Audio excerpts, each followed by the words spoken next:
Hi, we have such an interesting diary entry today from the 1920 diary entries.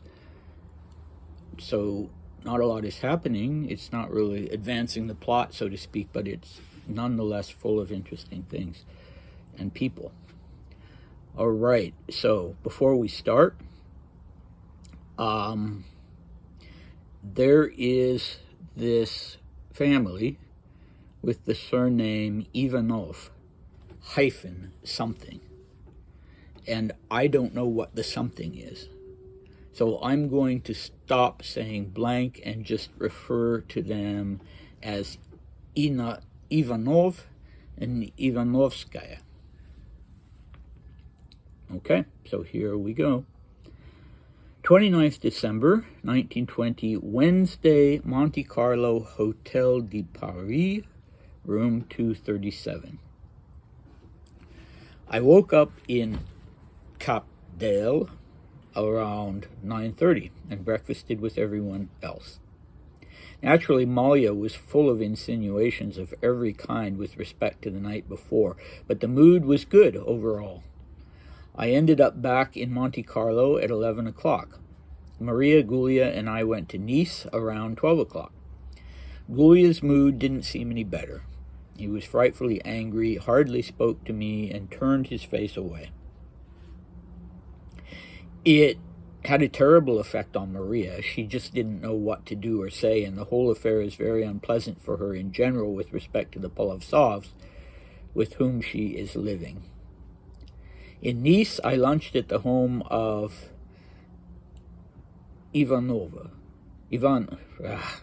stress. Madame Pavlova was there. It was terribly boring. Ivanov was so uncharacteristically nervous.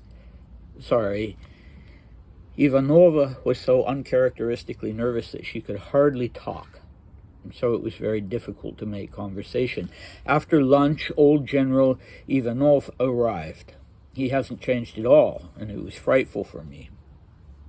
Pavlov came too.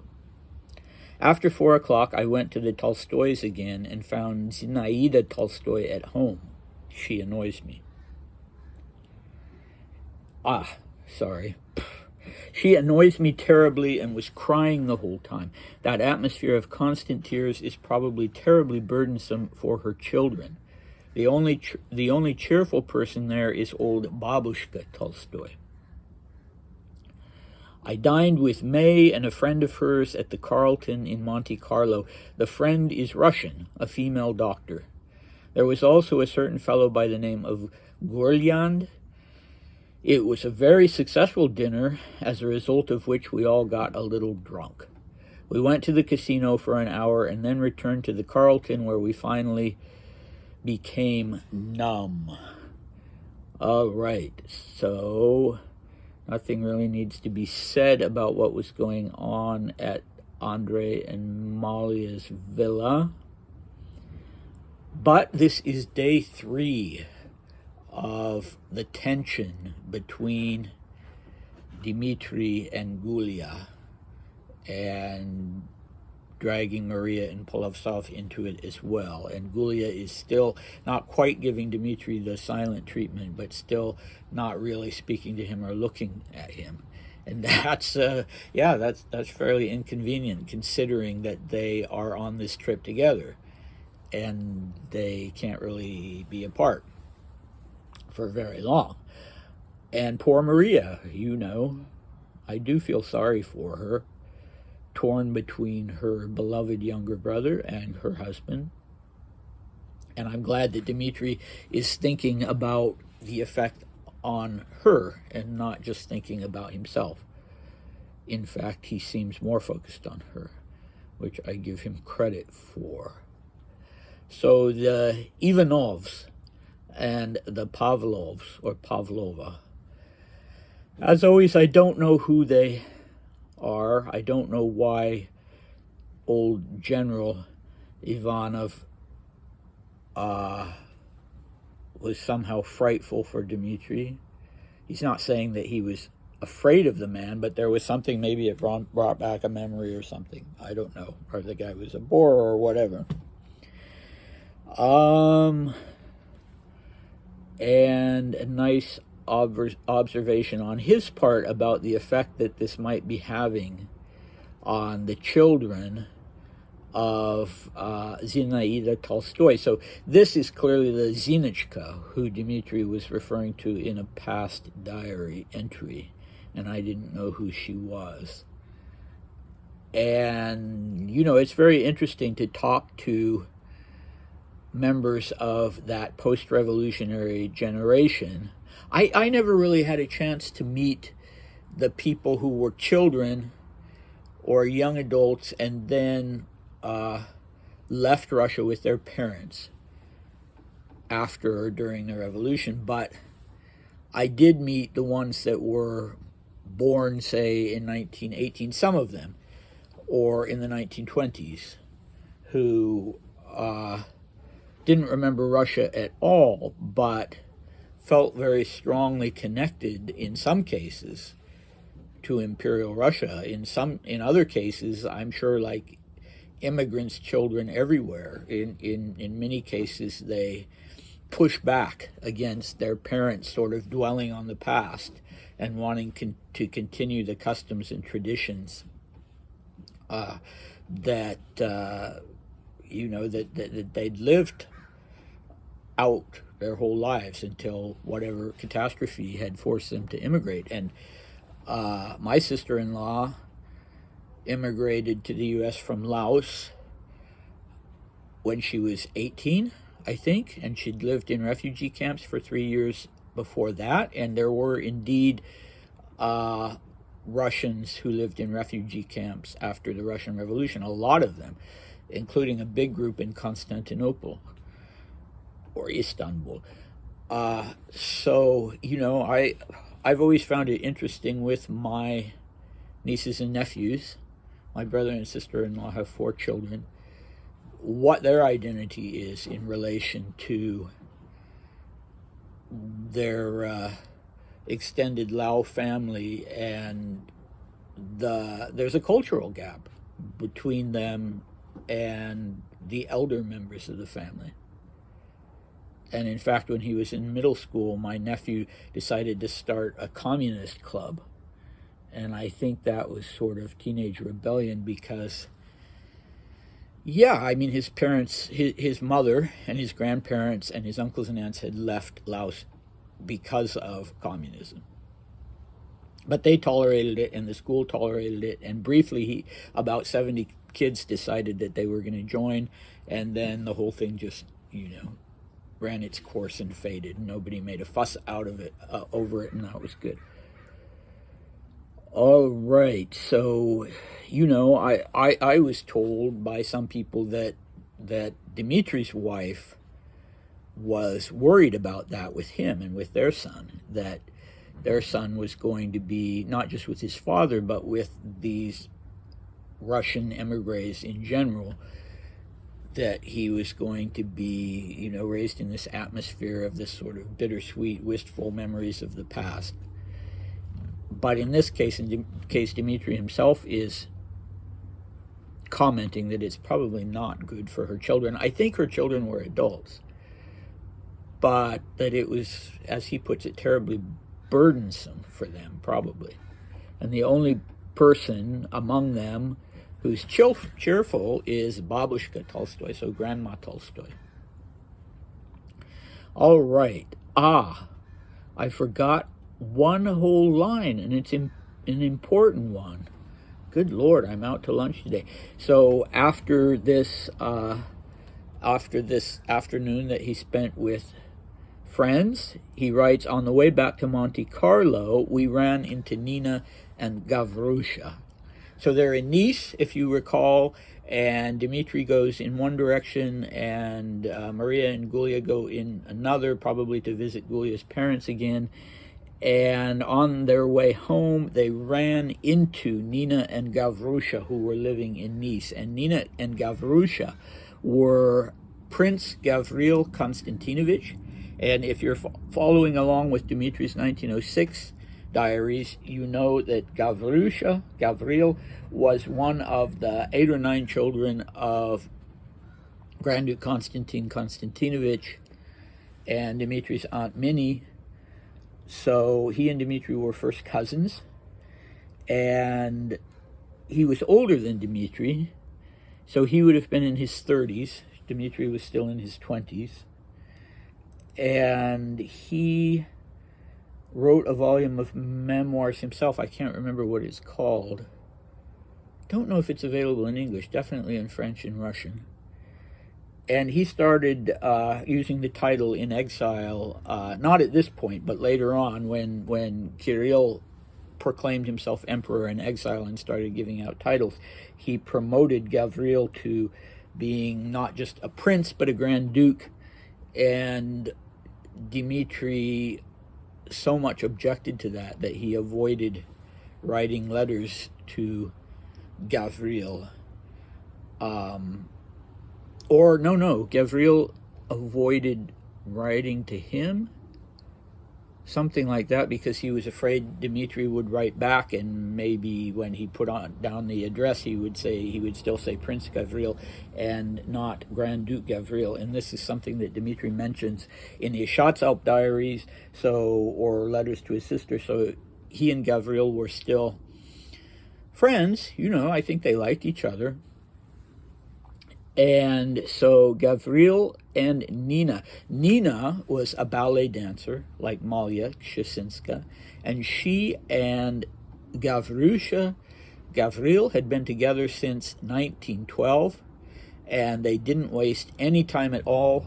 The revolution was February on the old calendar, March on the new calendar, and by April on either calendar, they were married.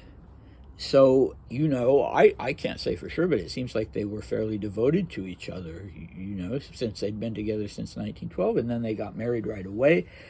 And this was a source of contention because Andrei and Malia were not married for whatever reason, but Gavriil and Nina were. So Maria would not receive Malia because she was living with a man out of wedlock with Andrei. But Maria would receive Nina, who was, a proper married woman, even though she'd been Gavriil's mistress before they'd gotten married. So that was a real source of contention.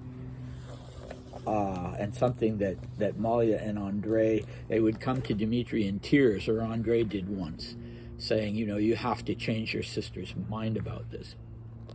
So here's a picture from Corin Hall's book on Kshisinska, Imperial Dancer. This is a picture of Nina and Gavriil. And Gavriil had actually been imprisoned by the Bolsheviks in the same prison as Dmitri's father, Grand Duke Paul. But they weren't in the same cell. I don't know how much he and Dmitri talked about that. But he got pneumonia, I think. He was never very healthy. And Dmitri's father wasn't healthy either at all. I think he actually had stomach cancer or something similar to that. But for some reason, they let Gavriil go. And they sent him to a hospital, and then he was allowed to go to Finland, maybe because he wasn't actually a Grand Duke, although his father had been one.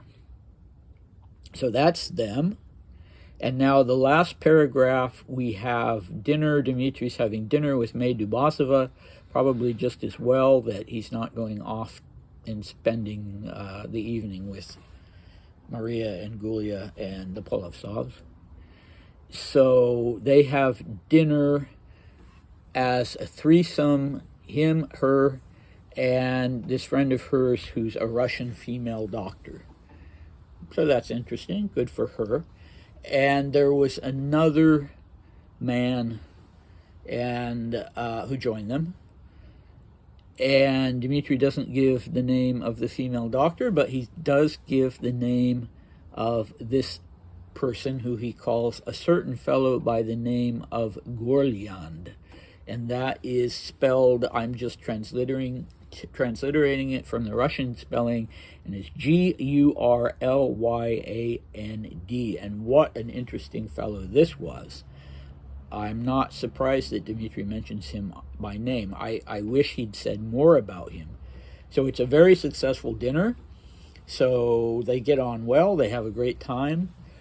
And when I looked up my notes today that I made years ago when I was going through the diaries, wow, I wasn't expecting to find anything on Gavriil except maybe a notation that he had dinner with Dmitry on this one occasion in Monte Carlo. But boy, I found a lot. Interesting fellow. His name was Ilya Yakovlevich Gavriil, and Ilya is the Russian version of Elijah. But it was a very common name, not just among Jewish people, but also among Russian Christians. And he was both. So he was from a very prominent Russian Ukrainian family. He was the son of the chief rabbi of Poltava, and he also had an uncle who was a renowned Jewish scholar. He was in his 50s at the time of this dinner, and he was a convert to Orthodoxy. And not only was he a convert to Orthodoxy, but he'd become sort of a moderate right-wing, conservative, moderate right-wing political actor. He got a doctorate in law from Kiev University and ended up, in fact, becoming a law professor. But instead of pursuing an academic career entirely, he also, for a while, became a civil servant within the Ministry of Interior, or I think the British would call it the Home Office. And he was also a writer and a friend of the famous Russian playwright Anton Chekhov. And he actually wrote a book about the poetry of written by Dmitry's uncle, Konstantin Konstantinovich. And when he was serving in the Ministry of Interior, he was a protege of one of the early ministers of the Interior by the name of Stormer, who, clinched his promotion and his success within the Interior Ministry. And then he became a very close ally within the ministry of Stolypin, whom we talked about one or two diary entries ago. And the fact that I was very interested in the fact that Dmitry had a conversation, or as he put it, an argument with another Russian emigre about Stolypin.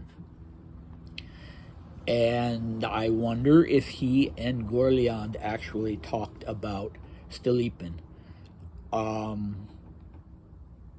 Let's see.